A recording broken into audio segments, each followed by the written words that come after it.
E vamos continuar aqui falando sobre HTLV. Então, nós estamos aqui na parte 2 agora. Eu sou a Audicleia Luz, pediatra e infectologista. Então, estou devendo este assunto aí a alguns pacientes aí que estão me cobrando aí já tem alguns dias. E eu prometi e cumprindo agora aqui a promessa, estou aqui apresentando este assunto para vocês.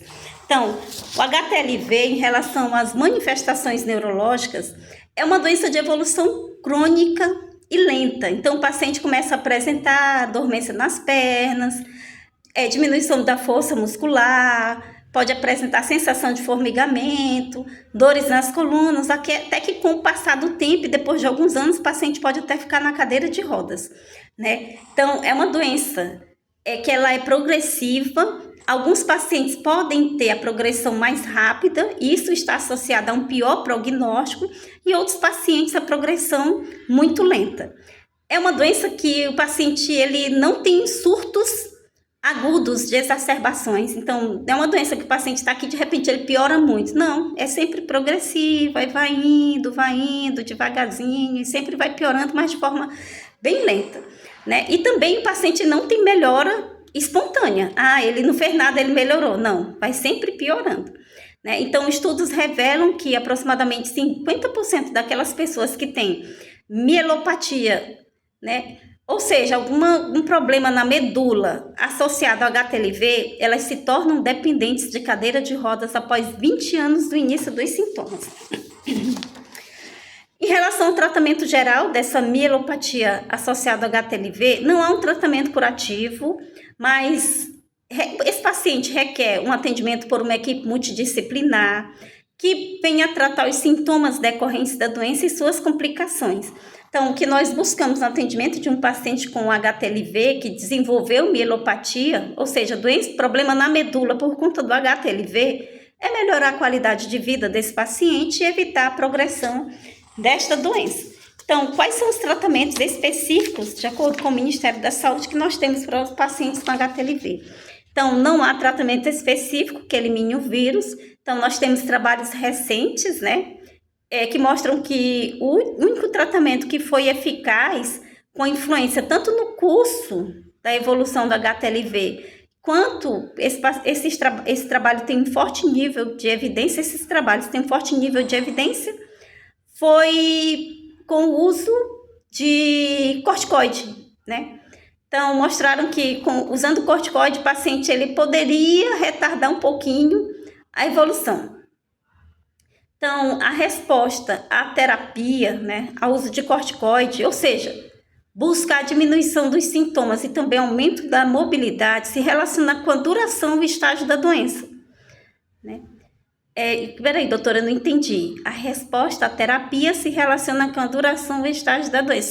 Sim, se o paciente faz tempo que está com mielopatia e eu vou começar corticoide, pode ser que esse paciente não responda tão bem. E se o paciente também estiver no estágio muito avançado, mesmo que tenha começado há pouco tempo, também pode ser que ele não responda muito bem ao corticoide. Então, é sempre importante nós avaliarmos o risco da prescrição do corticoide nesses pacientes antes de prescrever, ver se esse paciente tem algum risco de descompensação. E o consenso apresentado, ele apoia que o pulso de altas doses de metiprednisolona pode ser utilizado e também baixas doses de prednisona ou prednisolona também via oral. Então, vamos lá.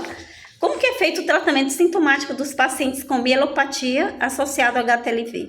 Então, se o paciente apresentar fraqueza muscular, nós vamos fazer uma abordagem fisioterápica, com pelo menos fisioterapia 3 vezes por semana, para fortalecer os músculos superiores, diminuição da espasticidade, melhora do equilíbrio de tronco e também treinamento de marcha desses pacientes, mesmo que eles usem ou não muletas, né?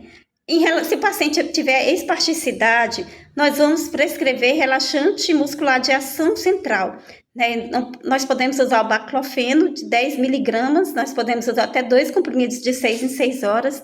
Tizanidina também pode ser usada de 2 a 36 miligramas via oral por dia em 3 a 4 doses, e como alternativas podem ser aplicadas injeções de toxina botulínica tipo A cada 3 a 6 meses em nos músculos adutores da coxa e flexores plantares. Se o paciente tiver incontinência urinária, o que é que nós vamos fazer? Nós vamos prescrever oxibutinina, né, de 5 a 30 miligramas por dia em 2 a 4 doses, imipramina de 10 a 75 miligramas ao deitar, doxazosina de 1 a 8 miligramas via oral em dose única. E se o paciente ele tiver, no caso, se ele tiver aqui incontinência urinária, né, nós podemos orientar esse paciente a fazer a própria sondagem, né, sondagem vesical, né, cateterização vesical intermitente 4 a 6 vezes por dia. Evitar o paciente ficar com muito volume urinário para poder estar retirando. Então, evitar que se tenha mais de 500 ml. Em pacientes com dissinergia detrusora, diagnosticada por avaliação urodinâmica, podem ser usadas injeções intermitentes de toxina botulínica tipo A na musculatura detrusora, né? Então, se o paciente tiver uma disfunção erétil, né, tiver dificuldade do pênis se manter ereto, aí nós vamos prescrever algumas medicações, como inibidores da fosfodiesterase, né, a pílula azul, né, o comprimidinho azul que o paciente fala. Aí nós vamos prescrever ou sildenafil, ou tadalafila, ou análogos, se necessário. E se o paciente tiver retenção de urina, nós vamos prescrever orientar esse paciente a estar fazendo a sondagem, né, a cateterização intermitente 4 a 6 vezes por dia. Se o paciente tiver incontinência urinária, né, nós vamos orientar aqui a realização de medidas dietéticas e medicamentosas, dieta rica em fibras, hidratação abundante, uso de muciloide psyllium, né, em pó 7 gramas, então uma colher de sobremesa 1 a 3 vezes por dia, e também óleo mineral ou lactulose. Nesse caso aqui, se ele tiver constipação, né, o paciente se apresentar constipação. Se o paciente tiver dores neuropáticas, nós vamos prescrever gabapentina, pregabalina, mitriptilina e carbamazepina. Se o paciente tiver xerose cutânea, nós vamos aplicar creme de ureia a 10% ou óleo mineral a 100%, se o paciente tiver alguma lesão na pele, né? E se o paciente tiver ressecamento nos olhos, né? Se tiver xeroftalmia, nós vamos passar lubrificantes nos olhos à base de... aplicar lubrificante nos olhos à base de polietileno glicol ou álcool polivinil, né? Em gotas ou em gel 4 vezes por dia. Em relação à corticoterapia, o que é importante saber? Que nós temos que avaliar o risco-benefício da corticoterapia. Então, naqueles pacientes que são progressores rápidos, nós vamos prescrever metilprednisolona 1 grama por dia, durante 3 a 5 dias, a cada 3 meses, ou o paciente vai tomar dose única a cada 45 dias. Ou o paciente, se não tiver metilprednisolona, pode usar a prednisona 0,5 miligramas por quilo por dia, durante... ele vai usar durante 14 dias, depois seguidos ele vai usar 60 miligramas por dia e vai reduzindo a dose a depender da evolução clínica. E ele vai reduzir essa dose até 5 miligramas por dia, que é a dose de manutenção permanente, e se necessário, se o paciente diminuir a dose, ele começar a apresentar muitos sintomas, aumentar para a dose imediatamente anterior.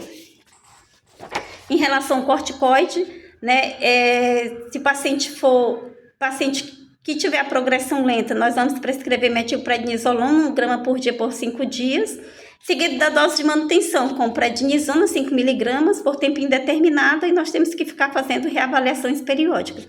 E se o paciente tiver HTLV e ele não progredir, ele não for não progressor, ele estiver estável, nós só vamos fazer medicações sintomáticas, se houver necessidade.